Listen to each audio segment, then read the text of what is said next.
वैज्ञानिकों को लग रहा था द्वारका नगरी एक काल्पनिक कहानी है।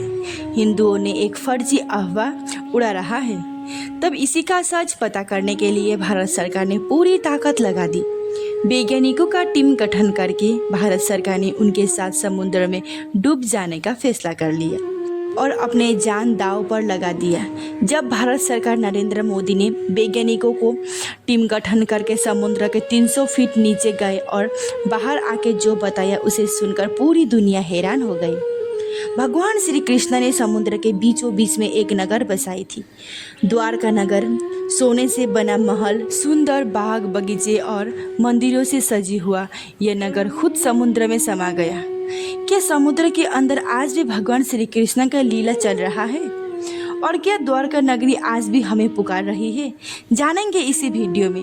उससे पहले चैनल को सब्सक्राइब करना बिल्कुल ना भूलिए। गीदाखोरों ने समुद्र के बीचों बीच नाव ले जाकर द्वारका नगरी को खोजने की शुरू की।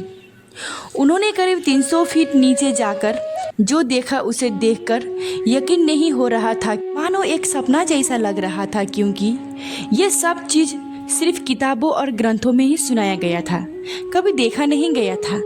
एक विशाल नगरी मानो आज भी आधुनिक शहर जैसा समुद्र के अंदर बसा हुआ है। ऊंची ऊंची दीवारें, सड़क, मूर्तियां, महल और पूरा सुव्यवस्थित शहर। इस अद्भुत नगरों को देखकर सभी वैज्ञानिक भी हैरान हो गए। जब उन्होंने पत्थरों के नमूने इकट्ठा की और जांच की तो एक रहस्य सामने आया कि यह पत्थर महाभारत काल के भी पहले का है और ये वही नगर है जिनका जिक्र महाभारत में भी मिलता है। श्री कृष्ण का साम्राज्य सिर्फ एक धरती पर ही नहीं बल्कि हर मनुष्य के दिल में भी है।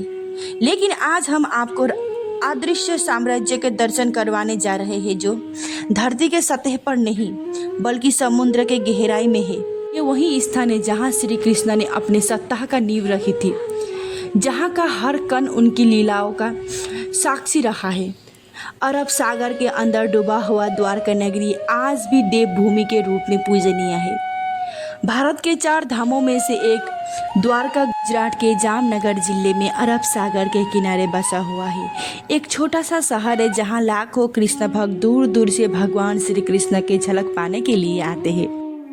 अब आप अरब सागर में डूबा हुआ द्वारका नगरी का भी दर्शन कर सकेंगे, क्योंकि गुजरात सरकार ने समुद्र के अंदर जाने वाला यात्री पनडुब्बी बनाया है, जिसके जरिए आप समुद्र के 300 फीट नीचे जाकर द्वारका नगरी का दर्शन कर सकेंगे।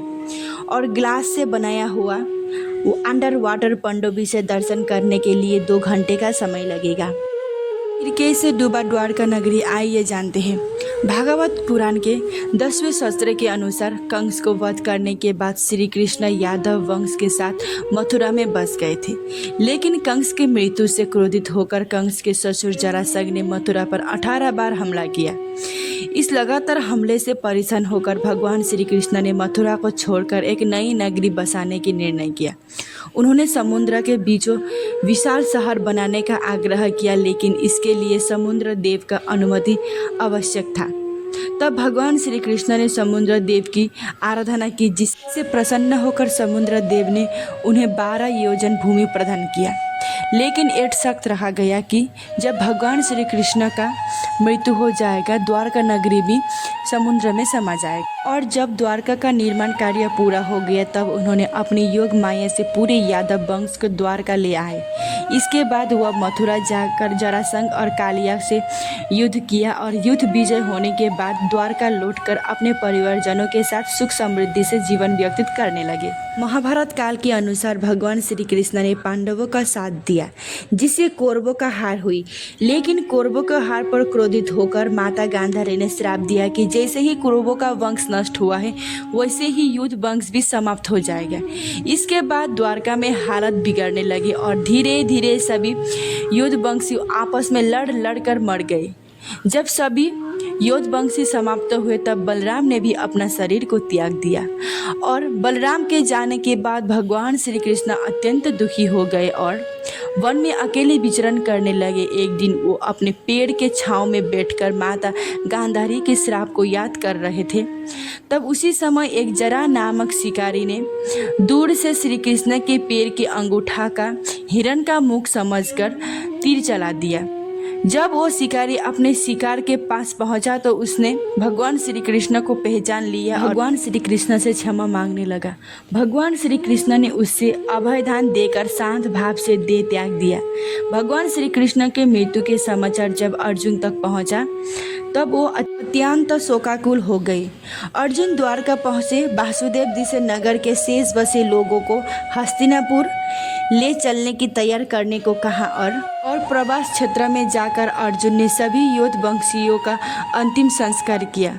अगले दिन वासुदेव जी ने भी प्राण त्याग दिया और उनका भी अंतिम संस्कार किया गया। और अर्जुन ने जैसे ही बचे लोगों को हस्तिनापुर ले जाने के लिए निकले, द्वारका नगरी भी समुद्र में समा गया। आपको वीडियो देखकर कैसा लगा कमेंट करके ज़रूर बताएं और चैनल को सब्सक्राइब करना बिल्कुल ना भूलिए। Thank you for watching.